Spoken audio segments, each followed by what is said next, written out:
Here's a frustrating pattern you've almost certainly experienced from both sides. The world's leading expert on a subject gives a talk, and you understand almost none of it. Meanwhile, some random person who's only slightly ahead of you explains the same thing in 2 minutes, and it clicks perfectly. How is that possible? How can the person who knows more be so much worse at making you understand? It's not an accident, and it's not that the expert is a bad person or even a bad communicator by intention.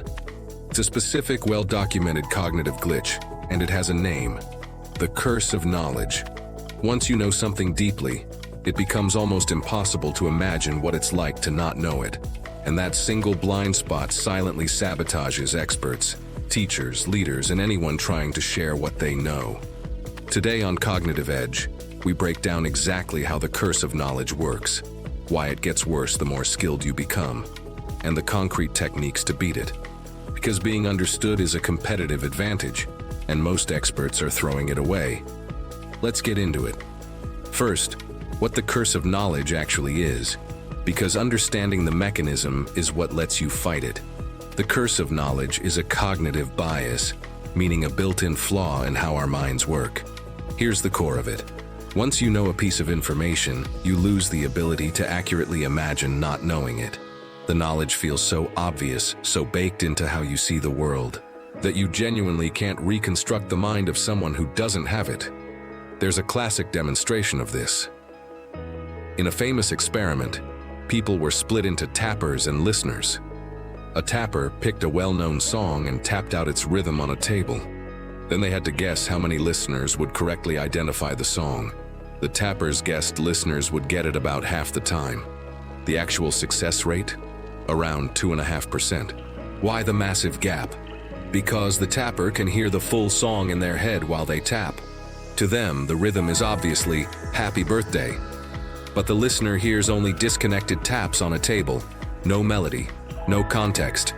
The tapper literally cannot unhear the song, so they can't imagine how meaningless their taps sound to someone who doesn't already know it. That's the curse of knowledge in one image. When you know the song, the taps are obvious. When you don't, they're noise, and the person tapping cannot feel the difference. Now replace the song with your job, your expertise, anything you know deeply, and you see the problem. Now, the crucial and counterintuitive part: this gets worse as you get better. Expertise doesn't cure the curse, it deepens it. Think about how knowledge forms in your mind. When you're learning something new, all the individual steps are separate and visible to you. You can see each piece because you're consciously assembling them. But as you master a skill, your brain does something efficient. It bundles all those steps together into a single automatic chunk. The individual moves disappear from your awareness, compressed into one smooth, unconscious action. This is fantastic for performance. It's how experts do complex things effortlessly. But it's a disaster for explanation, because all the intermediate steps that a beginner desperately needs to see have become invisible to the expert. The expert skips them, not out of arrogance, but because they genuinely no longer see them. They've been compressed out of conscious view. This is why the world's best players often make mediocre coaches, and why brilliant experts can give incomprehensible explanations. The more expert you become, the more your knowledge compresses, and the more steps vanish from your awareness, the exact steps a learner needs most. Mastery and the ability to teach mastery actually pull in opposite directions, unless you deliberately fight it. And here's why this matters for your edge.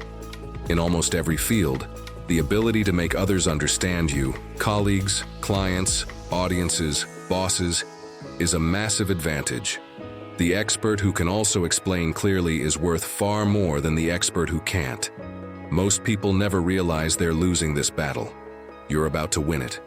So here's how you beat the curse of knowledge. 5 concrete techniques. Technique 1. Assume the gap always. The first defense is simply knowing the curse exists. When you explain something, actively remind yourself, what's obvious to me is not obvious to them, and I cannot feel how much I'm skipping. Just holding that awareness makes you slow down and question your assumptions. You can't fully sense the gap, but you can respect it. Technique 2. Hunt for the hidden steps. Since expertise compresses steps out of view, deliberately go looking for them. Before explaining something, break it down further than feels necessary. Ask, what do I do automatically here that I'd have to consciously teach a total beginner? Those invisible automatic steps are exactly what your audience is missing. Drag them back into the light. Technique 3, kill the jargon or define it. Jargon is compressed knowledge, a single word that holds a huge amount of meaning for you and nothing for a newcomer. Every piece of jargon is a place where the curse is hiding. Either replace specialized terms with plain language, or if you must use them, define them the moment they appear. Never assume a term that's second nature to you means anything to your listener. Technique 4. Use concrete examples and analogies. Abstract explanations assume the listener can fill in the context, which is exactly what a beginner can't do. Concrete examples and analogies build a bridge from something they already know to the new idea. When you connect the unfamiliar to the familiar, you stop relying on knowledge they don't have. The best explainers are relentless users of "it's kind of like." Technique 5. Get feedback from an actual beginner and watch where they get lost. The ultimate test. Explain your thing to someone who genuinely doesn't know it, and pay close attention to where their eyes glaze over or they ask a question. Those moments are the invisible steps you skipped, revealed. Real beginners are a map of your own blind spots. Nothing beats it for finding the gaps you literally cannot see on your own. Now the honest caveats, because cognitive edge gives you the full picture. The curse of knowledge isn't about simplifying everything. It's about calibration, matching your explanation to your audience. Experts can communicate quickly with experts, but when there's a knowledge gap, you must explain hidden steps, reduce jargon, and use clear examples. It's also an ongoing practice. You'll still skip steps sometimes, even when you understand the problem. The key is consciously checking yourself.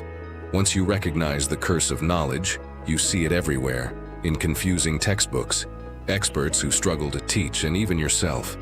Knowing something and explaining it are different skills. Most people have this blind spot without realizing it. Learn to transfer knowledge clearly, and you gain a powerful advantage. Knowledge is common. The ability to communicate it is rare.